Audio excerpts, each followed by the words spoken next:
Okay, well, welcome everyone to the latest in GLS series of masterclasses.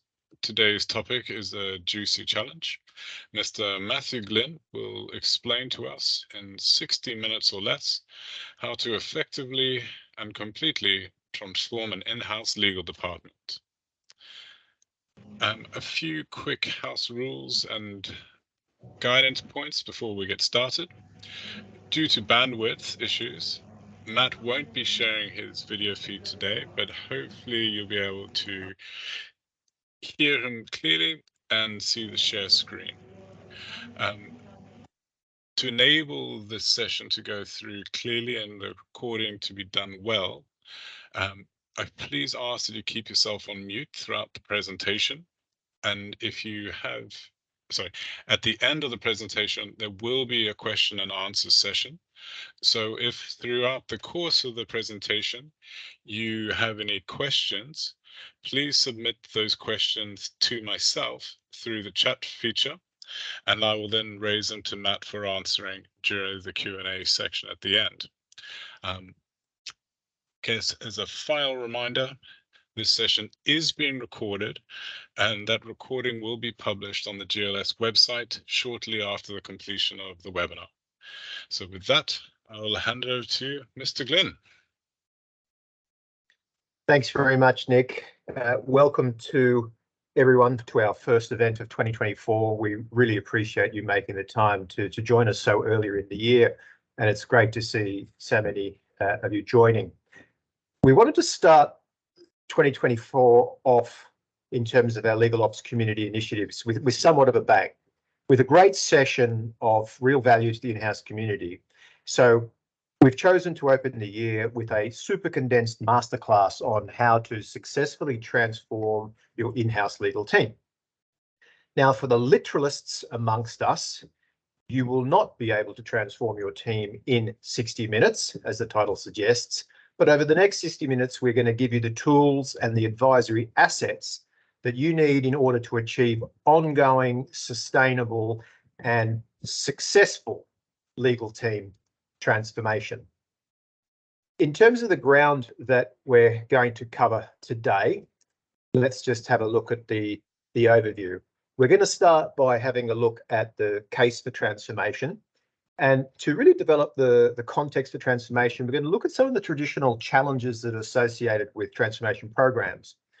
We're then going to present the 4 steps that GLS has devised for transformation success, and then drill down into each of those 4 steps and add a little bit of color so that you will have the success principles that will make each stage of transformation more likely to succeed for you. And we're also going to point out what the consequences are of missteps at each of those stages.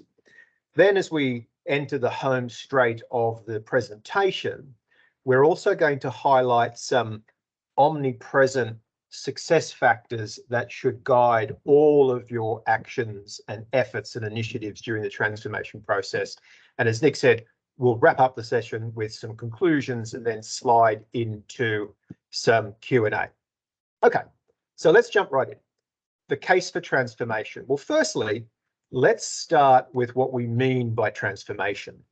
Now, transformation of an in-house team for us means the continuous optimization of available legal department resources to achieve superior outcomes demanded by the business. It's about moving your legal team into a business-enabling posture by deploying operational excellence in relation to your business and usual grind so that you free up greater capacity to engage in value-added service delivery. Now, our definition is quite particular. It allows each legal team, no matter how big you are, no matter how well resourced you are, to define and undertake your own journey to achieve best case outcomes for your organization. Now, that is to say that each legal team's transformation journey will necessarily be different, but it is the same underlying process that is the strategic optimization of resources that are available to you to achieve, prioritize, and optimize outcomes that will remain the same. I'm not going to bore you with the benefits that inure to the legal team and its members from engaging in effective transformation. But suffice it is to say, they are wide-ranging and frankly game-changing to your experience and what you can achieve as an in-house lawyer. For the team and for the lawyers and the legal operations executives who develop a track record for successful transformation, they enjoy an altogether different career trajectory, not to mention market worth. So who should be transforming? What legal team should be transforming? In our view, the answer is simple. All legal teams must be engaged in a constant state of transformation. Underpinning this conclusion are, in our view, the following irrefutable facts. Now, in our experience, all legal teams are constantly operating in what we call catch-up mode. Few, if any, legal teams that we've encountered have all the resources that they need in order to do all the things that need to be done at the levels they would like them to be done. Okay, that's the first point. Secondly, internal dynamics inside the corporate realm are a constant change, a source of change. Businesses have new priorities. There are new products, new services, new markets, new collaborations. All of these kind of internal dynamics frequently require a gear change from the in-house legal team. Similarly with external dynamics, which are ever present. We have new laws, new approaches to old laws, new technologies. Similarly, they again can require the in-house team to change gear. Normalization is a continuous thing. What was once a new practice or system adopted by very few legal teams becomes a staple for all. For example, currently, very few teams are using tools such as AI-based contract review and contract automation, but soon, within the case of 3 to 5 years, in our view, it'll be as prevalent and as ubiquitous as the use of WhatsApp. More existentially, technology is also moving certain aspects of the traditional in-house practice experience away from the actual lawyer, allowing the lawyer to migrate to, in our opinion, higher value roles. This is great news for those that are willing to adapt and bad news for those who are stuck in mud. Now, finally, and noting that this is not an exhaustive list, a transformed legal team allows a competitive advantage to be experienced by the business. Enlightened teams have always known this for a long time, that an optimally performing in-house legal team can deliver better, faster, safer deal-making capabilities, which in the market can deliver a competitive advantage to the business. So ongoing and continuous improvement is the required operational state for every legal team. Now, despite the obviousness of that conclusion, it is ironic that we still do find some in-house leaders who profess that they are actually operating already at an optimal level and do not need to engage with a legal operations agenda and/or align to more transformation-based thinking.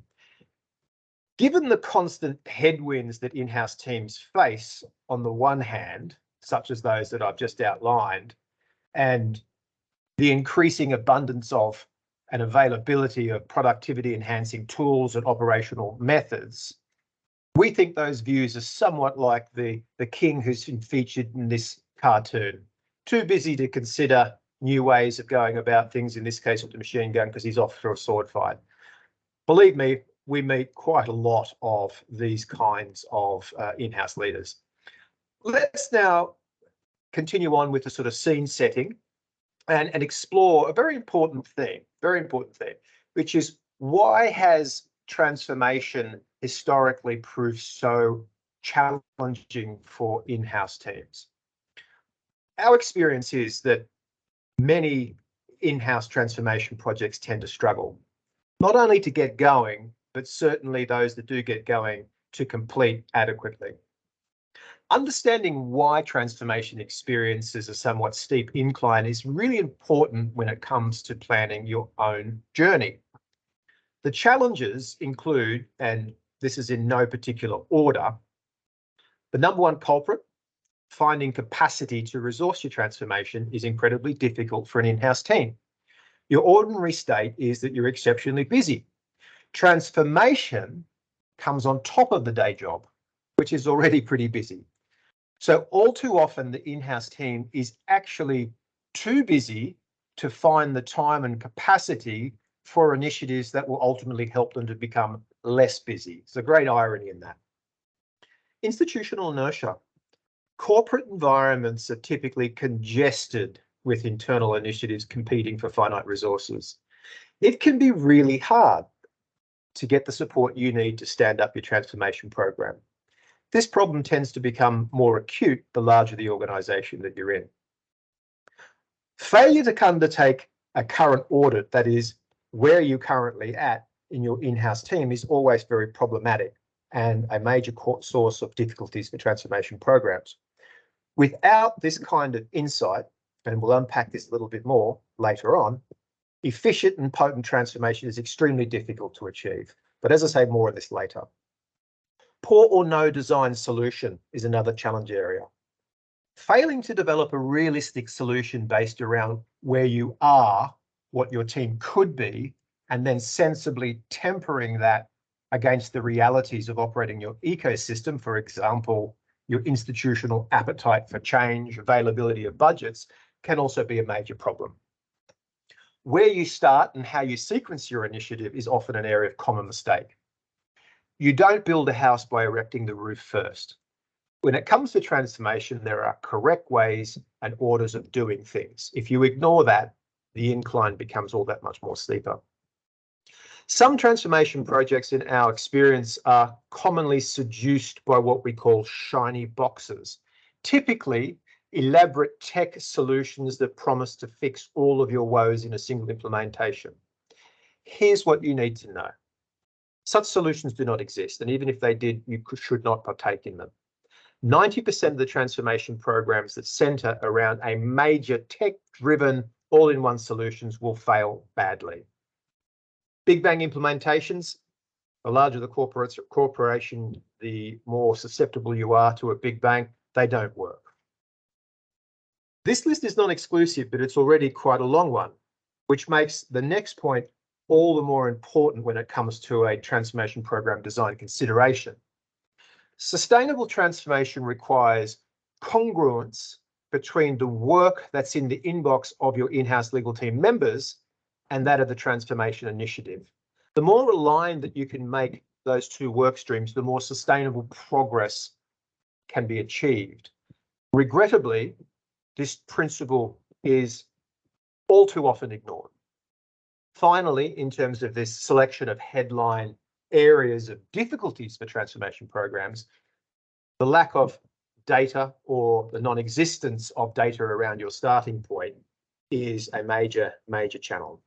What this does is it deprives you of a view that allows you to come up with efficient design consideration, as we will see in step 3 of our transformation framework, but it also denies you the opportunity to demonstrate the success that you've got. And given the strong headwinds that transformation faces anyway, it's critical that you can always demonstrate what you've achieved. So for the balance of the session, we're going to show you how you can remove most of these difficulties, because despite the length and severity of the points that I've just shared with you, transformation, if done right, is in fact really achievable.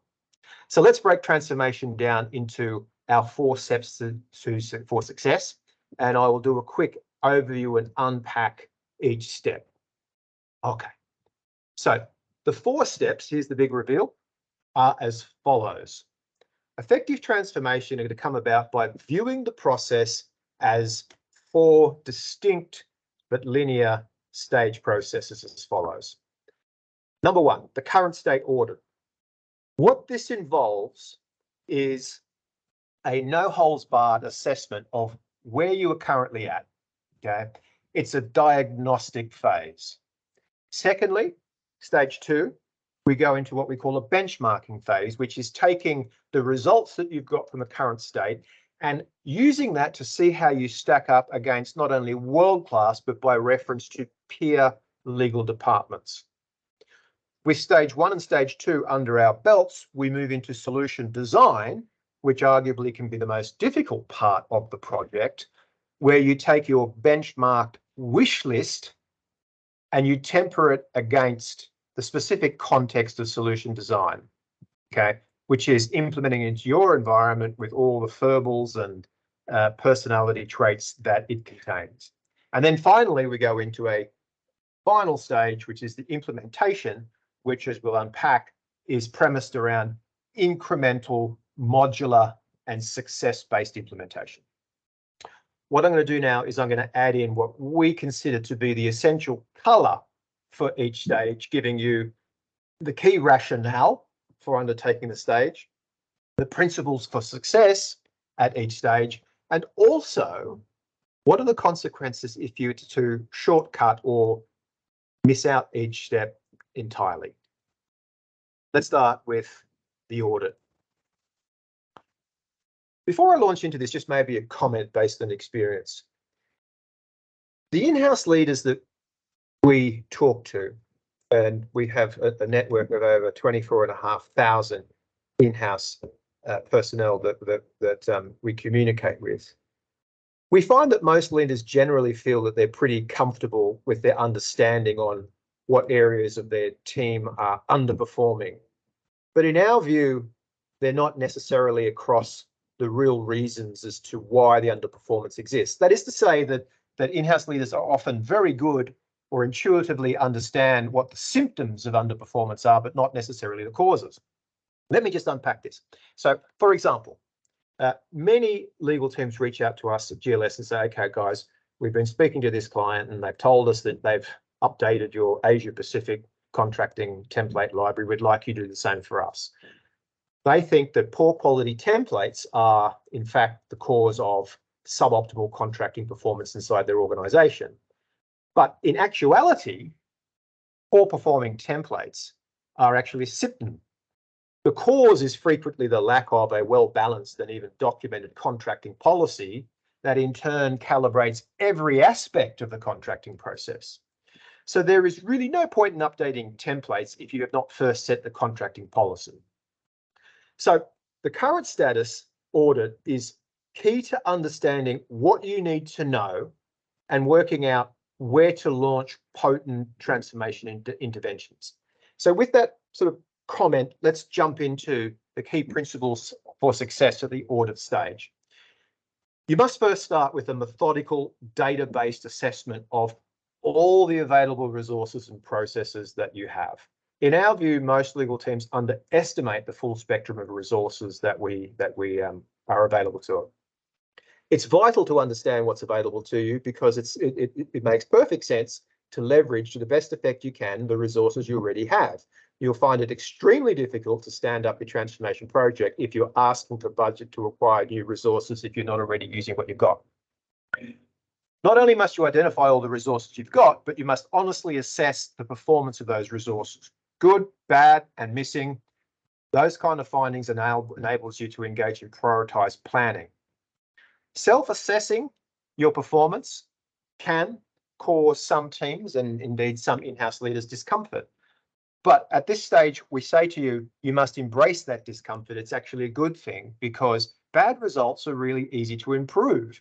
Reporting on a data-based basis, substantial improvement in your transformation program tends to attract ongoing support.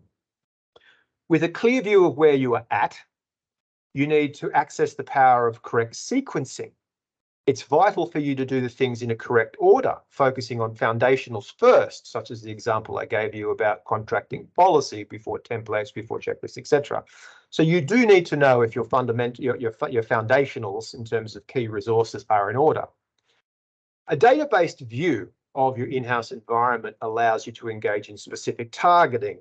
That is the ability to pinpoint powerful interventions that can deliver maximum bang for buck. The audit is also going to, as mentioned, deliver you rich historic data. Being able to give a database view of your starting point is important in terms of reporting and tracking improvements. The audit phase also allows you to build buy-in, and this is really important. Feedback from stakeholders effectively vests them into your transformation project. Even better, when you speak to the key users inside the business, the audit stage is a little bit like them asking you for a solution which you know that you must be delivered to the business. And the business itself is going to find it very difficult to deny you a request to implement things that the business has asked for themselves directly. To make the analysis phase efficiently, at the GLS Group, we focus on the critical functions that exist inside your in-house team. And we've reduced those down to 15 core functions, which you can see on our website via the GLS Interactive Transformation Tube Map. What you need to do at the audit stage is that you need to conduct an audit as to the adequacy and presence of all the resources and processes that you need for each of these 15 processes to run optimally. In terms of audit tools, should you need them, we already have those available for all 15 in-house functions. And if you visited the Legal Ops Centre, you can find those. You can find those tools. You can get DIY audit kits or solutions which we do it fully delivered for you. Your audit phase, just so you know, based on experience, how long it should take. Really, it's typically around 4 weeks, depending on the consultation breadth that you commission. As we've flagged already, the audit phase is unquestionably the most important stage of the overall transformation process. It's the foundations upon which your program are going to sit. If they're shaky, if they're wobbly, well, you can't expect the structure to be robust. If you misstep at this phase, the price is typically quite high. I'm going to canter through these quite quickly. Firstly, you're going to lose the chance to secure buy-in, and this is critical. Inefficiencies will sit in because you won't have the ability to engage in targeting and sequencing and bang for the buck prioritization. You'll not have data to show how successful you've been. You may even make a misstep in terms of your starting point, right? Starting at the end when you needed to start at the beginning. You're going to end up spending more time and more money doing things that either don't need to be done in the wrong order or inefficiently. The key point is that if you skip or you skimp on the audit phase, you are voluntarily putting on the blinkers in terms of your ability to implement efficient framework to navigate your project, all of which results in a reduced chance of success rates. My unpack of each of the remaining stages are going to be a little bit less timely than the first one, but I wanted to give that a little bit more emphasis. Let's slide into benchmarking. So benchmarking is a distinct stage where you take your findings and see how you stack up against best practice globally and also amongst peer legal departments. It's about comparing where you are at against where you could be and where you should be by reference to peer departments. The benchmarking goal is to identify the desired state for your legal team, which means building up a view of what you could become. It's about discovering possibilities, which frankly, most in-house leaders are rarely fully aware of, which is not a criticism, because legal teams now have access to or the ability to engage with new forms of technologies and new processes and ways of working and platforms, et cetera, which are only relatively new. So it's not reasonable to expect that in-house leaders are fully aware of everything that's available to help them going forward. Nevertheless, we need to inform ourselves about the possibilities to efficiently optimize. At this stage, it's important to note that optimal performance is going to differ from one legal to another. There is no one size fits all, but still, you must get access to reference data as to what great performance looks like so that you have the North Star to aim your transformation program towards. And as I said, this data has been traditionally very hard to access. So what we've done at GLS is develop for the legal operations community an interactive transformation tube map. This is a DNA level view of what the essential enabling resource components are for each of those 15 critical in-house processes. And it's based around what we call the mythical optimally performing legal team. And the tool allows you to explore interactively each of the different elements that you need to have in place in the right sequence in order to maximize output from that function. The tool, which we're going to follow up this presentation with a link to, delivers you a reference model. Just to be very clear, it's not absolute recommendation. Yes, it's focused on high water marks as knowledge of what represents available high water mark is the right compass heading to drive informed decision making. You would be annoyed, say, for example, if you spent all your time selecting the best-in-class shovel, only to discover that someone sells tractors. Okay, so high water mark and best practice is definitely a useful data reference point. Now, the needed benchmarking allows you to compare your current state against that optimal state, but you also need to temper this in terms of realistically, right? Not every legal department needs to be as big as Google or a tobacco company. What you need to do is to also inject into it reference data by reference to best in class or comparable peer legal teams. The emergent list is the starting point for your solution design. Your performance scorecard, that is, how did you perform against the peer legal department, helps you access really powerful data to allow you to down select to what would be useful in your workplace. So the audit together with the benchmark gives you instant access to what you need to replace in terms of things that are no good, what you need to implement because you don't have it, or what is actually working really well and should be rolled out, or what just needs a little sheen of additional polish. This data and this stage gives you a really rich basis, a powerful basis upon driving efficient solution design. Now, if you miss the benchmarking stage, then you're restricting what your transformation efforts are going to achieve. You're denying yourself perspective around what's possible, okay? You're going to get the best shovel instead of the tractor that you need. You're artificially limiting the choices available to implementation and incorporation to your program. Almost certainly, you're obscuring your view as to what's right for your team in context. You're going to lose a potent source of justification, okay, by pointing to best practice or best-in-class practices of legal teams that are similar to yours.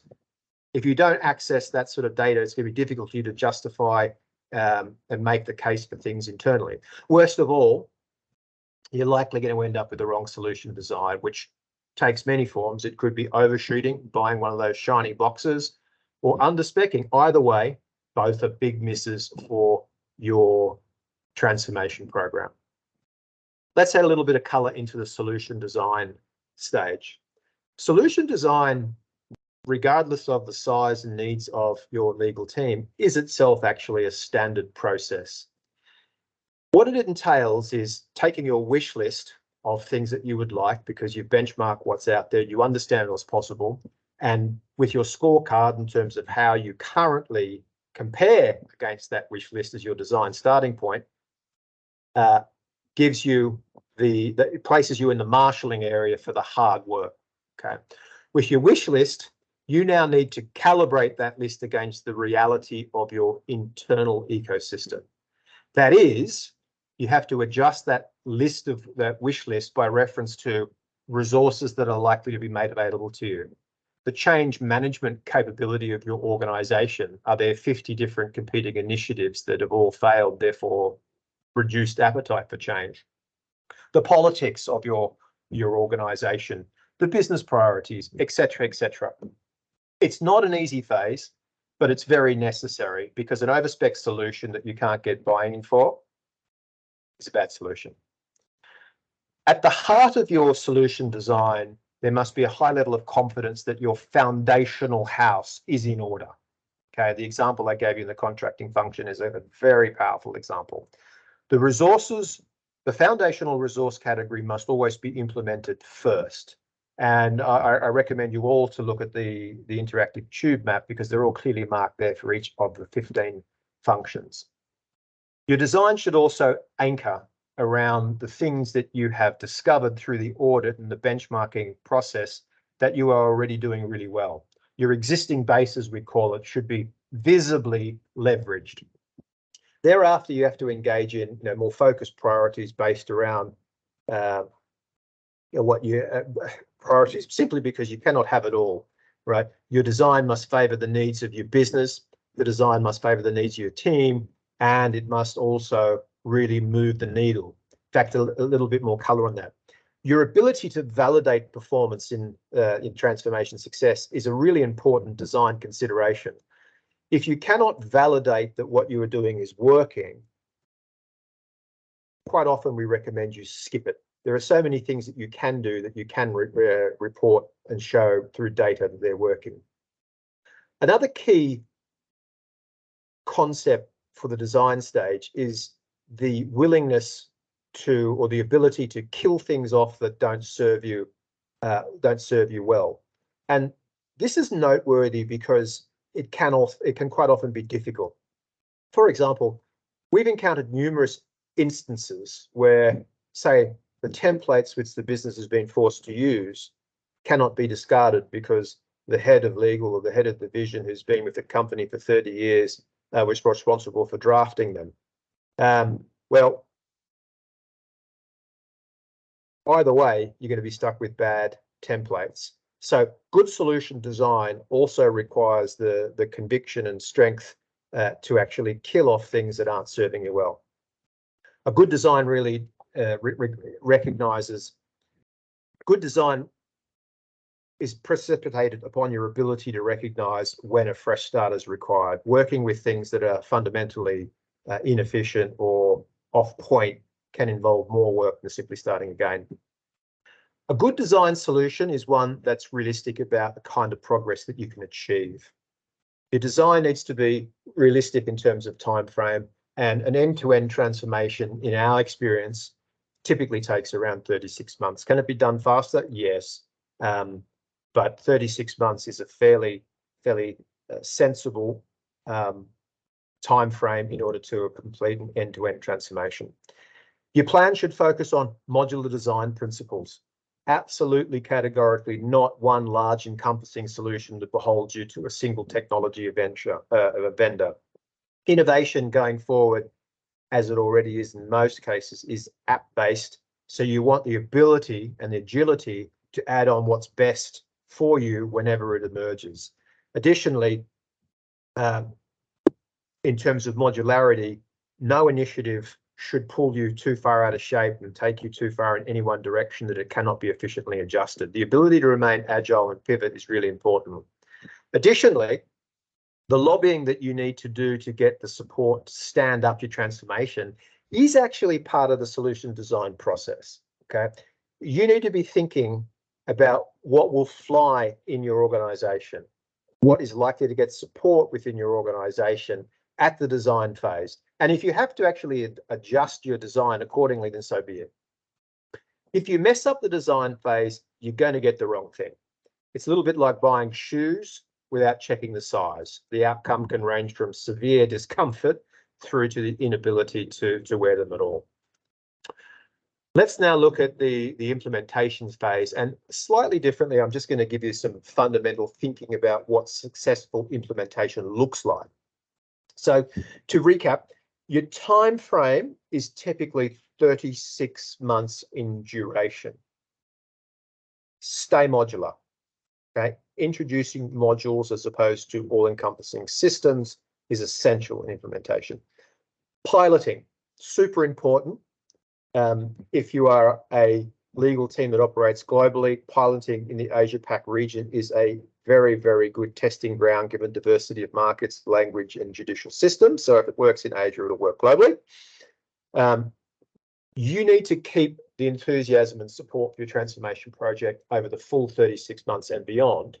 So it's imperative in the implementation phase that you deliver stakeholder returns. Quick wins requested by the business must be honoured. You must crush your 100-day plan.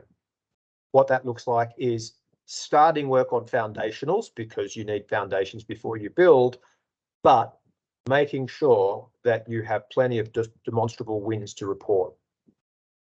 Change management. This will be the single most important enabler of success on the project. Yes, some of the things you implement, technology planning, work processes, automations, etc., will be new, but lawyers can learn anything in short order. Okay, but change management becomes the fuel that will get your project across the line.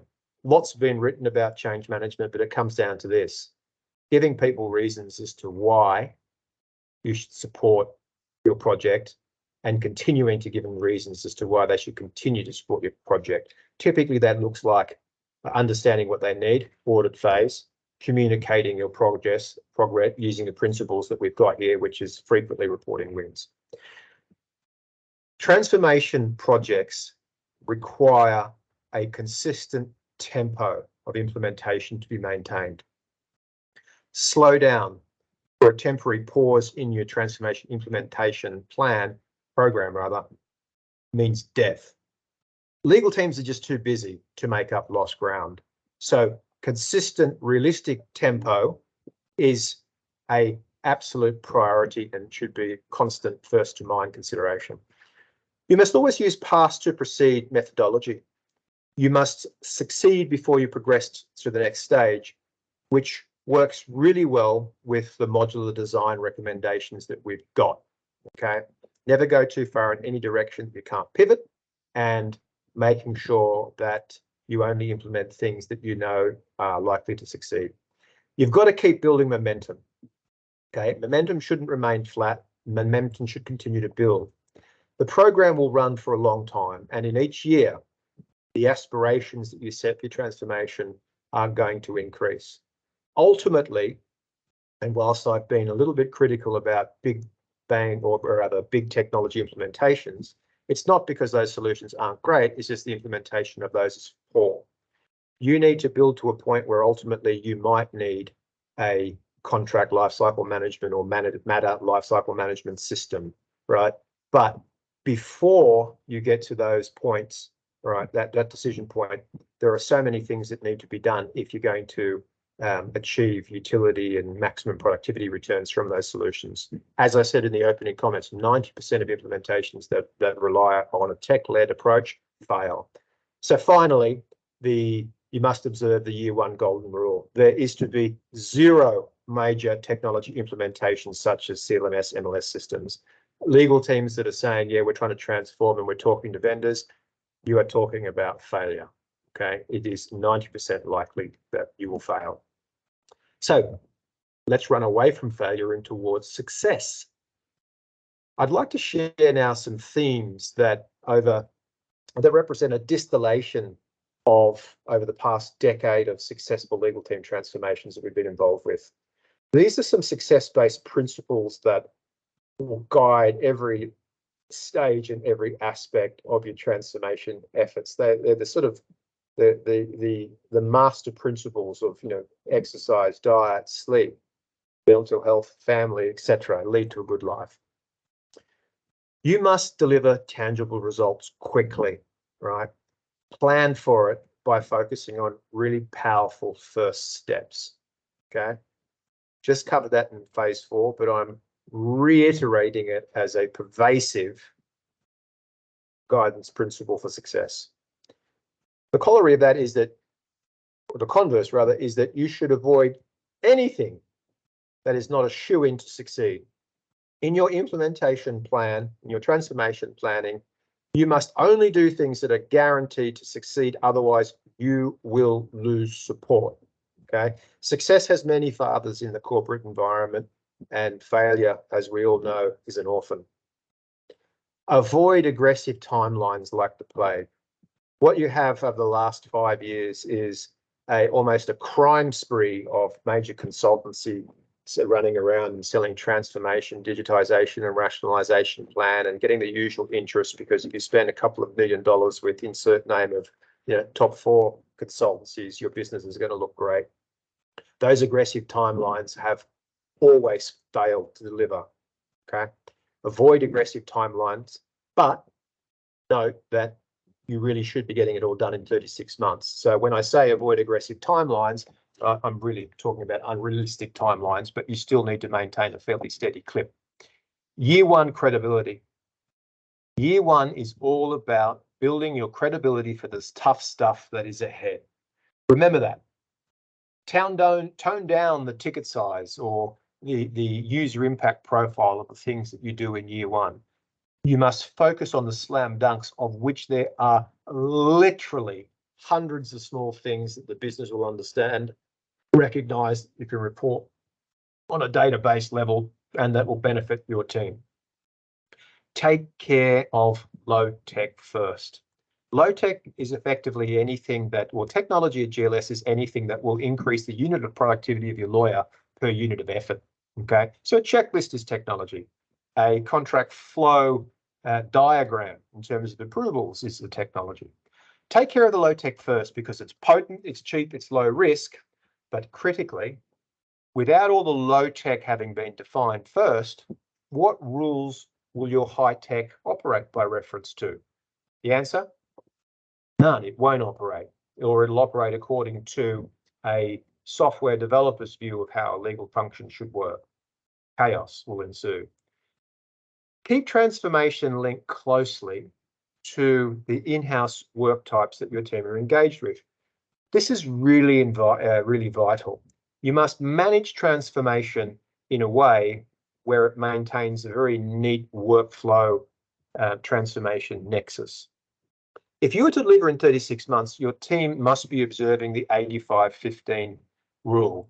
That is, every lawyer in your team who are involved in the program must be free, mandated, tasked, and expected to spend not less than 15% of their time on transformation.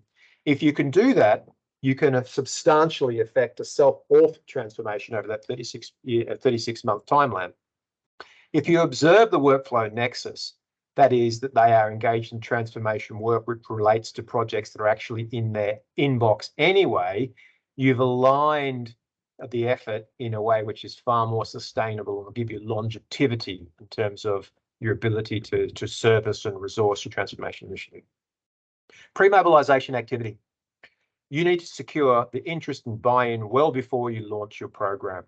Okay, you need to be thinking about how to get people interested in supporting you well before you start. This is the most important consideration. You need to make the business ask you for what you need, what you know the legal team needs to deliver the business to be effective. You need to get them to ask for it in their own words and document it during the audit phase, and then get the stakeholders in your business to ask you directly for it. And this makes getting program support much easier. You can go to your board or your business owner and say, the business units say that this is what they need from legal in order to make more money for this company. This is what we need to implement it. Can I please give it to them? When expressed from that perspective, it becomes a little bit different from the discussion about, oh, I noticed that your legal budget has increased by X%. Okay, make it a request that business is delivered to you, even though in most cases you'll know what you need. Get them to ask you for it. Potholes. We've talked about quite a few of those. You must proactively avoid known transformation project potholes. And finally, you need to embrace the idea of the need for dynamic adjustment. Now, what do we mean by that? Well, that is that things are going to change, and over a 36-month, your solution design will need to pivot and update dynamically by reference to new technologies, new priorities inside the business, new decisions that have been made. So dynamically adjust, right? And of course, with the increasing prevalence and importance of technology, we know that what's on offer today will look very different 18 months from now. So dynamically adjust. Okay, so look, let's look to wrap up the session so we can stick to the time frame and maybe engage in a little bit of QA. Here are some conclusions for you. Okay, so we've tried to keep the session to truly major points, as always. The real value in what we do at GLS is turning those complex endeavors into fairly simple tasks. And this next slide is about sort of just pulling together some overarching conclusions for you. And they're as follows. Transformation is no longer a specialist one-off project. It is an indelible part of the in-house job description. Okay, legal teams must engage and pursue constant improvement. This is needed to not only go forward, but actually to prevent your legal team from going backwards. Transformation is required to take place, unfortunately, in the very challenging corporate arena or environment. You will have to contend with skeptics, you'll have to contend with scarcity, and you're going to have to contend with serpents, okay, whether you like it or not. The answer to contend with all of these challenges is through a program based around simplification, modularity, data-based insights, close transformation work alignment, and initiatives down selected because they are guaranteed to succeed, and of course the businesses ask them for you. In effect, effective transformation comes from your ability to outthink your ecosystem ahead of time. Successful implementation is based around the 4 clear stages we've outlined, and they will deliver you a reliable and efficient framework for transformation for success. Will the lines always remain neat? No, sometimes they might squiggle inside and outside of the box, but by and large, these 4 stages allow you a framework for efficient and effective transformation progress. It all starts with the audit stage, and in reality, the audit stage is the foundation for overall transformation program efficiency. You don't try and set a broken bone without first taking an X-ray, okay? The audit stage is your X-ray. Pretty important to do. All tools and support that you need for each stage of transformation is available in the GLS Legal Operations Centre. So they're the key themes. And in terms of just trying to be a little bit further, a little bit more helpful, just a few thoughts on next steps. Obviously, GLS can help you at almost any level, right? We can help you design, resource, implement, support your efforts around transformation through our transformation support offering. You can get whatever you need resource-wise from the Legal Operations Centre, and indeed, when you register on the Operations Centre, there's a whole ton, a growing diaspora of legal ops and transformation tools that are freely available to you. So, for example, the contracting function audit toolkit will help you with stage 1. If you want to access more knowledge-based assets in the transformation journey, we really encourage you to visit the GLS Knowledge Centre. Okay, there's no other freely available resource on the internet that has the same volume and on-point knowledge repository as what you will find there. You can, if you haven't already done so, an invitation. Please join the GLS Legal Operations community. We're the largest legal ops community outside of North America, and the community is based around helping legal teams improve performance through a diverse range of GLS-sponsored activities, whether it's webinars and masterclasses such as this, surveys, access to tools, roundtables, white papers, etc. So that's the run through. I hope it was helpful. It looks like we're running to time. Nick, can I throw it over to you to see whether we have any questions that I could also address? Great. Thank you very much, Matt. Yes, we've got a couple of questions that have come through. The first one is, could you provide a rough sense of the budget needed for year 1 of a reasonable transformation of a medium-sized, i.e. less than 10 lawyers, legal department? Yeah, absolutely. If you go on to the GLS Legal Operations Centre, we have for the legal teams that want to effectively adopt a best practice approach to legal transformation, we have pre-configured legal transformation plans that take care of all of the fundamentals and deliver you the quick wins that you want, and there are fixed prices that are available for you. But if you're a medium-sized legal team with 10 lawyers, we think a budget of anywhere between $50,000 to $100,000 will take you an enormous way down the road. But I give you the following assumption, okay? That would be on the basis that the audit either says that you have nothing, which is great, because in most cases it's easier to replace new where there is nothing, or where you have something that your fundamentals are in relatively good shape. But with the budget of around $50,000 to $100,000 US, there is a huge amount of meaningful progress that you can take whilst laying very solid foundations for years 2 and years 3. Now, it's not to say that you could actually spend less than that, because you can. Not everything has to be done. As I said, we've built a model based around the best practice for that mythical high-performing legal team, and it just depends on a number of other additional tailoring considerations. So the geographies that you're required to support, the sector that you're in, the jurisdictions that you're in, the demographics of your legal team, seniority, jurisdictional qualifications, etc. There's a bunch of other things sort of tailor that, but I give you that as a rule of thumb in terms of budgetary guidance that typically deliver a very powerful punch. I commend to the person that asked that question. Download the Legal Team Transformation Prospectus. That has a really detailed toolkit at the back of it, which identifies the different states of transformation readiness in terms of, what you've got, what your concerns and what your priorities might be. And it makes some recommendations as to different ways to launch and what you should be focusing on in terms of transformation efforts. So just to repeat, that's the transformation plan prospectus. It's got a lot of sort of white paper guidance to help you work out what's right for you. Fantastic. Final question then is, it comes with a bit of background. So some of the non-legal business units in our company are quite hostile to any project proposed by the legal department. Do you have any tips for how best to win over and/or manage/avoid those business units so that they don't undermine our transformation efforts? Yeah, great question. And most organizations will have a version of that. That's a constant. The severity or degree of hostility is obviously something that resides on a spectrum. It sounds like you guys are very much over to the right.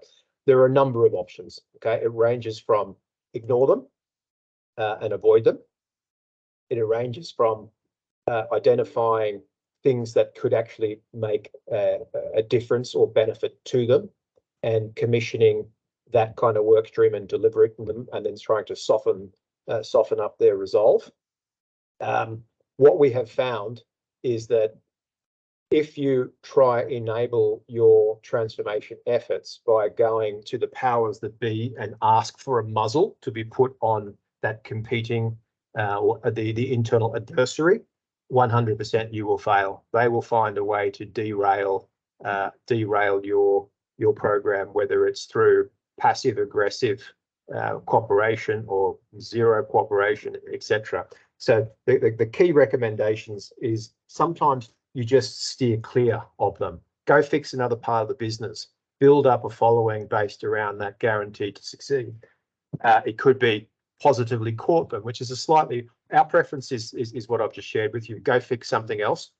Win over other people so that heads are nodding and saying the team at legal really have made a positive difference. And of course, if you follow the recommendations, you've got hard data to show that the improvements have been made, hours saved, dollars saved, etc.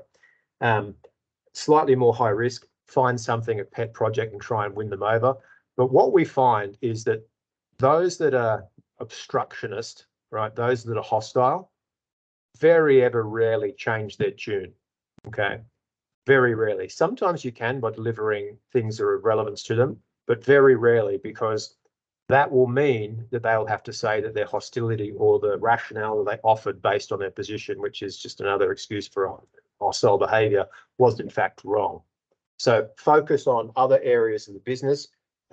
In your case, in this particular case where the temperature internally is particularly high, the importance of focusing on projects that you know you can concede, that you will succeed, and that you will be able to extract measurable data, that is most certainly the way. Another option, probably not one that we'd recommend, is that we know some people from Russia that might be able to go and have a word to them. I don't recommend that, but sometimes, gee, we meet clients that wish they could find alternative ways to get cooperation with colleagues. Final point on that, because it is a serious one. Internal hostility, cross-business function, border skirmishes, they are the most aggressive form of internal corporate cancer. You really need to, it's a negative design consideration, but you really need to put a lot of emphasis into how you mitigate the spread of that cancer. And usually it's by really making sure that, or fixing other parts of the business. I hope that's helpful. We've got a lot more other strategies that, it's a spectrum of strategies that are available, but the appropriateness of this depends on, understanding the specifics of your environment more carefully. Okay, thank you very much. With that, everyone, I think we'll probably draw this webinar to a close. A recording of this webinar will be published to the GLS website in the next 24 hours. So if you do have any friends or colleagues who you think may be interested in today's topic, please do pass them on to us and send them the links to the website so that they can review it in their own time. With that, thank you very much. Bye. Thank you, everyone.